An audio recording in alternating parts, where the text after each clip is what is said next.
Bardığımız topta oldu. Bu yerde Özbekler bilen aralashib qolib bo'lgan emas. Ko'pchilik ошол Kelitat, Ketitat degan. Assalomu alaykum hurmatli ko'ruvchilar. Hozirgi uchurda biz Noken rayonuna qarashli Böbüy ayылына kelganmiz. Бул жерде акын, жазуучу, санжырачы, Чомбагыш элинин лидери Нуралы байке келгенбиз. Чомбагыш уруусунун толук маалымат алуу үчүн. Assalomu alaykum Нуралы байке. Мына сиз бул жаатка келип калышыңыз кандай болгон? Бул санжыраны жазып, тарыхтарды үйрөнүп. Эми мени ушул турмуш мажбурлады да. Ушул тарых жөнүндө, Чомбагыштын тарыхы жөнүндө изилденишке туура келип калды. Себеби дегенде өсүп келе жаткан жаштарыбыз өзүнүн ата тегин, Чомбагыш уруусу ким экенин жакшынакай билип алыш керек. Чомбагышты изилдеп алгачкы жолу Аксыга бардым.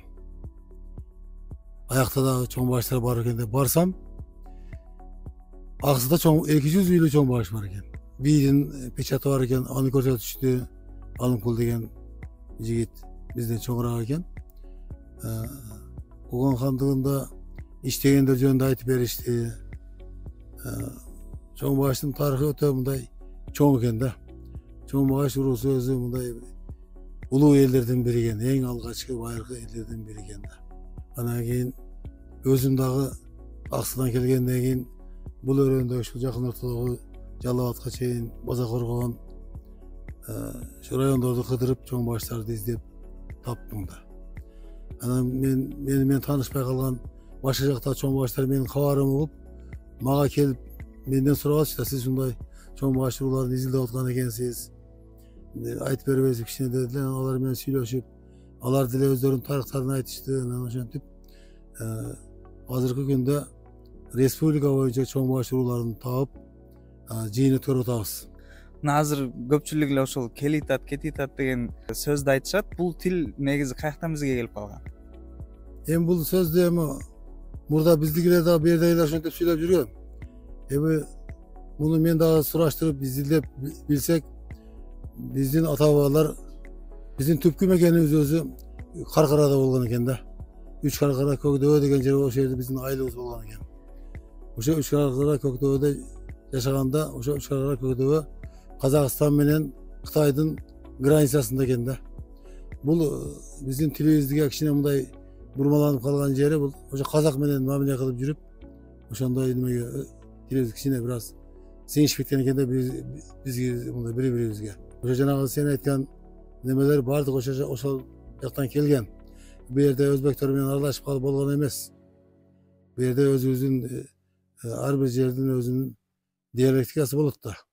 Albatta bizden ayıl köp ulutlu el. Başka urudagi elder de var. Özbekler var, Uygurlar var, Tacikler var.